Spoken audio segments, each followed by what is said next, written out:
Grace, peace, and mercy all. This is Pastor Chris. I just wanted to update everybody about where we stand with COVID and resuming in-person worship. So let's begin by just looking at the numbers. First off, we're currently at about 37 cases per 100,000 here in Hunterdon County. So we've recently went down from the severe dark red color down to light red, which is only critical. So, things are getting better, but they're not necessarily good. So the threshold the Synod initially gave us for the caseload that's okay for reopening in-person indoor worship is 5 cases per 100,000, which we were at from May 29th until October 20th. So we had a pretty good stretch where that was the case, but then things got considerably worse pretty quickly. So there's also another set of numbers that sometimes the Synod gives us, but it's connected with the National Council of Churches out of Wisconsin that in turn has been sort of shared pretty widely with the World Council of Churches as well as different ecumenical groups. So they believe that it's safe to meet indoors in person if a county has 10 cases per 100,000 or less, which we were at from May 26th until October 30th. So again, just like that adds about 2 weeks onto the time period when things are considered safe. But then there's also this other sort of wrinkle that I don't think any of the people studying churches and COVID have yet really wrapped their mind around entirely, which is vaccination rates. So currently, Hunterdon County has vaccinated 49% of people over 65, and that's the people most in danger of contracting and dying or being disabled from COVID. That said, when you get to just sort of adults in general, we fall pretty quick down to 28%. And then when we look at the total population, which of course includes kids, we go down to 22% of the total population. Now, when scientists talk about herd immunity, they usually talk about between 70 and 90% of the population being vaccinated. So that's kind of where we're at numbers-wise. So that's, just sort of worth establishing kind of what we're looking at. So on the chance that you're like Pastor and after a while just number after number gets a little mushy for you, we can also look at those numbers visually. So here is a chart that shows pretty concretely where we've been at with COVID here in Hunterdon County. So as you can see, there was that big long stretch when we were down in the yellow and even in the green, where things were going fairly well. And then, as you can see, around end of October, start of November, things started shooting up pretty quickly until we got up into a really fairly dangerous kind of space with the virus. So as I said, we're looking to get down underneath that 10 there, so the yellow mark, or if we use the earlier numbers, which I think initially came out of a study out of Minnesota, then we want to be closer to the green marks there. But for our purposes, kind of look at the yellow there, that we want to get back down to that yellow number.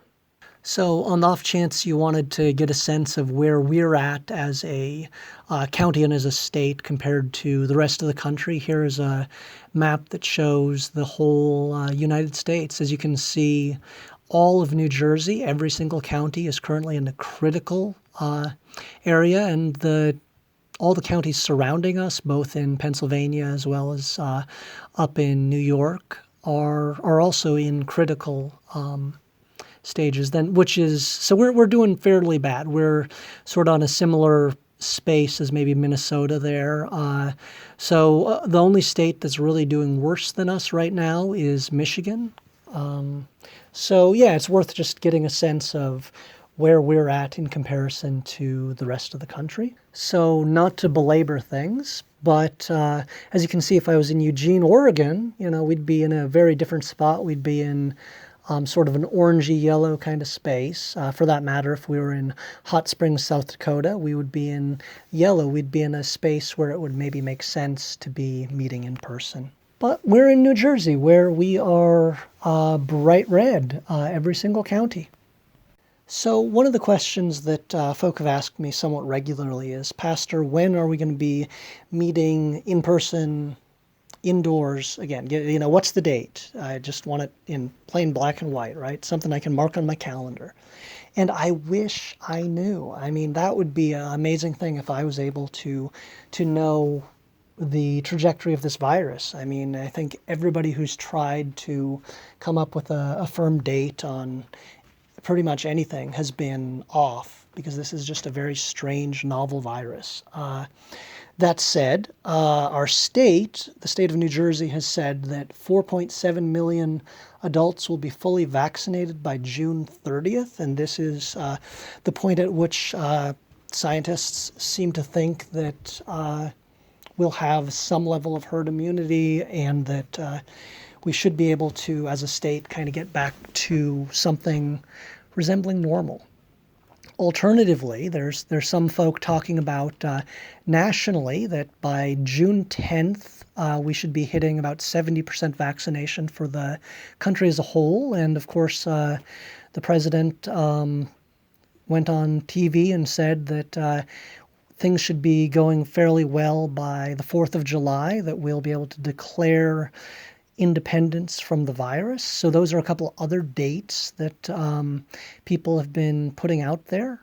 And then finally, another date that I at least noticed was that Anthony Fauci was in a conversation with ELCA bishops and a couple other sort of higher ups of various denominations, and I think sort of even interfaith. So like you had some rabbis there and whatnot. And he said that he thought that it should be safe to sing in worshiping communities sometime in September. So that's just another date to put out there. So I don't know when this is going to be over. I don't know when things are going to get on the safer end of things. But these are some dates that other folk who seem to be in the know in one way or another have thrown out. So, because I do think that being transparent is an important part of leadership, I think it's worth letting you all know some of the sort of considerations that we have beyond just sort of numbers, right? So, some of the other parts of the equation that we've been considering are, for example, are we able to live stream? So currently, we can't get wireless into the sanctuary. And that's because back when our sanctuary was built, wireless was decidedly not something that the architects were thinking about. For that matter, but we are working on it, and we're going to get there. We're just not there yet. For that matter, it's worth just remembering that when we've worshipped out at the pavilion in the park, so outdoor worship has worked fairly well, at least from everything I've heard from folk, and that's just sort of again another thing to put into the stew. Also, it does take some time to edit video. So that's why we're looking at live streaming, because it's otherwise there's sort of a lag going on there. Additionally, it's just sort of out there fairly plain that not all of the adults in our congregation are going to get vaccinated. Some folk, it's a vaccine hesitancy kind of thing. Others, that they have one type of medical condition or another that actually disallow them from being able to be vaccinated. So yeah, there's just that reality that we are going to be dealing with folk who are not vaccinated, and that's a consideration we have to keep in mind. And then for that matter, the scientists have not yet fully figured out the vaccination of children. So right now, anyone under, I believe Moderna's 17, it might be 16, are not able to be vaccinated. And that means for a lot of parents, thinking about coming back to church and how to interact with different large groups of people is something that they really are considering in a different way than folk who don't have kids. So all of that to kind of get us to where we're at with our current plan. So first off is the survey, right? So we've sent out the congregational survey. I hope you all have gotten it. We just want to get a better sense of where everybody's at for worship. For, are people in fact going to show back up inside in person? Are people what are people feeling about this? Because as I said, hopefully not too flippantly in my announcements the other day, that if we're only basing what we plan on doing on the last couple of people we've talked to, then we're kind of planning based on hearsay, not based on where the congregation writ large is actually at. So we are trying to figure out a way that we can do our Tuesday morning taping, quote unquote, before a live congregational audience. So you might remember how sitcoms were for a while, that various shows like Saved by the Bell and things like that. I think the Cosby Show was taped before a live studio audience. So that kind of thing, we're figuring out how to make that work. Additionally, we're looking to do another worship outdoors. We're starting to think that maybe we could do it in the parking lot as opposed to the pavilion. That way there'd be less things we would need to sort of lug on over there, because that was a chore. And please do thank anyone that you know who was part of that move, because that was a lot of work, and we thank God for them.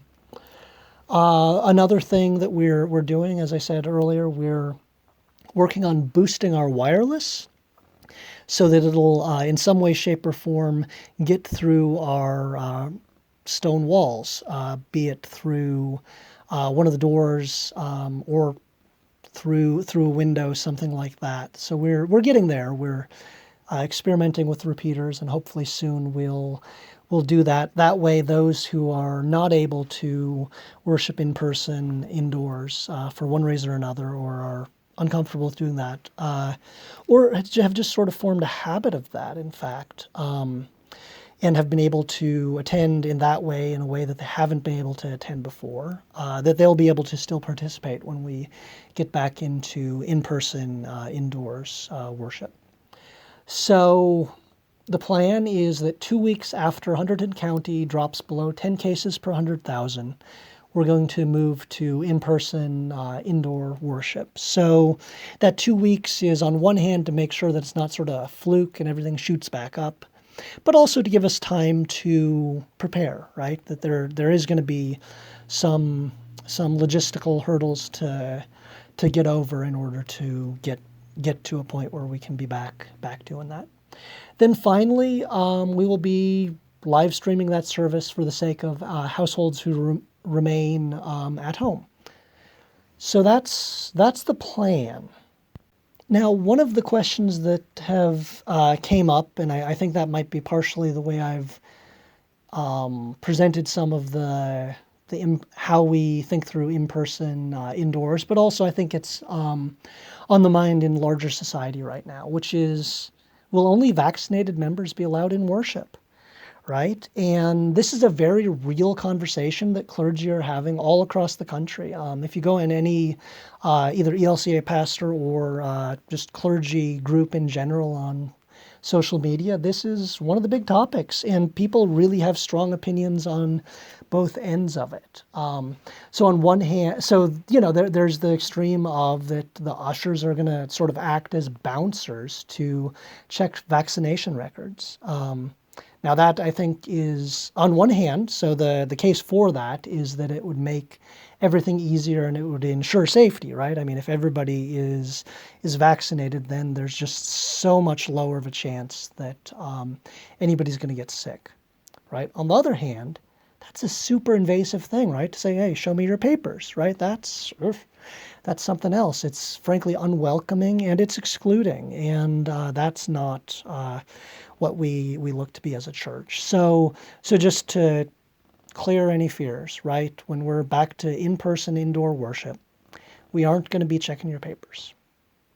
That said, we will be keeping records of who's there in case there is, an outbreak. I mean, I think that's a simple due diligence kind of thing. For that matter, we will, hope that everybody has thought through whether they've done anything particularly dangerous, whether they, in fact, have symptoms, right? And I think that was all stuff that was going on back when we were in person, back when we were on that chart, we were in the yellow zone. So kind of resuming that best practice there of making sure the people showing up in worship are not carriers of COVID.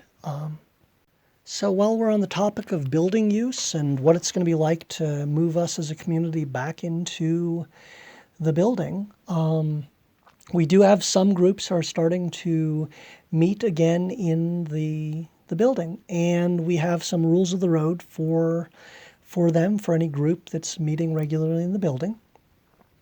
So I'm just going to read them out to you just so we're all on the same page. First off, please enter and exit only through the doors of the upper level and only on your normal meeting day, right? So we don't want people kind of poking in randomly without us being able to clean the space that's been used. Secondly, disinfecting spray or wipes and hand sanitizers will be provided in each bathroom and in common areas. Disinfection above normal cleaning is only recommended in indoor settings, schools, and homes where there has been a suspected or confirmed case within the last 24 hours. So, right, some of the caustic stuff we'd been using to make sure everybody was safe, the cleaning supplies, we can sort of downgrade back to sort of civilian use, if you will, civilian use cleaning supplies. So that's sort of a good sign of progress, I think.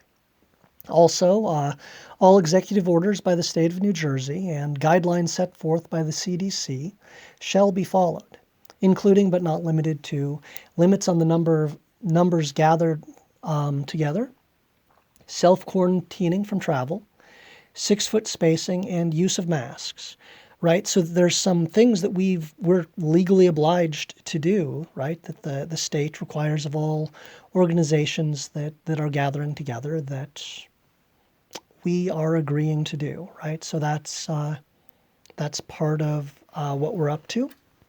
For that matter, everyone who enters the building is asked to consider the following questions in order to help support as safe an environment as possible.